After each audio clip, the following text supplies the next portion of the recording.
Invité de l'émission sur Le Figaro Télévision Île-de-France Libre à vous ce vendredi 8 décembre, Alexia Laroche-Joubert est revenue sur la mort du père de sa fille. 20 ans après, la productrice révèle comment elle avait à l'époque réussi à ne pas sombrer. Quelle est la pire épreuve que vous ayez traversée? La question de Guillaume de Monjou était destinée à Alexia Laroche-Joubert, que la journaliste recevait dans l'émission Libre à vous diffusée sur Le Figaro Télévision Île-de-France ce vendredi 8 décembre. Je n'ai jamais vu ma vie comme une épreuve, même dans les tragédies, a expliqué l'ancienne directrice de la Star Academy. Je pense que j'ai des ratés plus que des épreuves.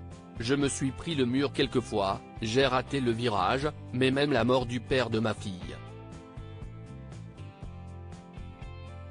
Je ne l'ai pas vécu moi comme une tragédie, a révélé l'actuel PDG de Banijay France.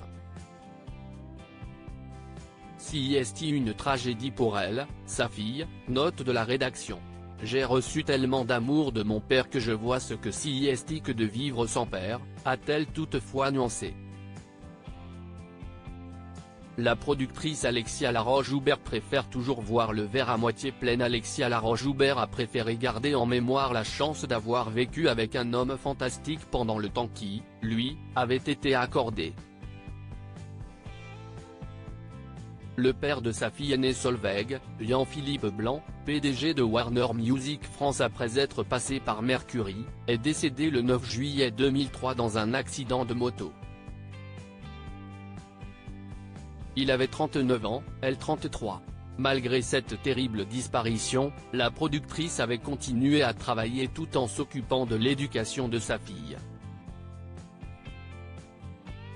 Elle a continué à tracer sa route et à gravir les échelons sans s'apitoyer sur son sort. Je pense que j'ai un côté ravi de la crèche.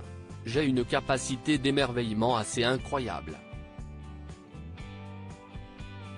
Ça en devient ridicule quelquefois, mais si est ma nature profonde, a-t-elle expliqué dans l'émission du Figaro Télévision Île-de-France. Les drames de la vie d'Alexia Laroche-Joubert. Alexia Laroche-Joubert a toujours su rester forte. Pourtant, elle n'a pas été épargnée. Presque 20 ans après le père de sa fille, en 2021, c'est son demi-frère Andreas qui a, lui aussi, trouvé la mort dans un accident de la route. Il avait 25 ans. C'est la brigade des sapeurs-pompiers de Paris qui avait annoncé la disparition du sergent. Plusieurs personnalités comme Denis Brognard lui avaient rendu hommage.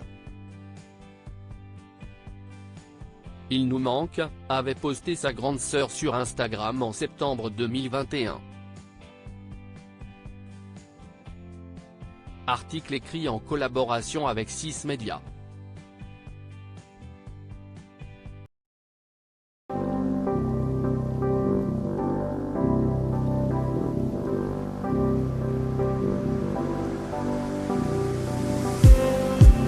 Just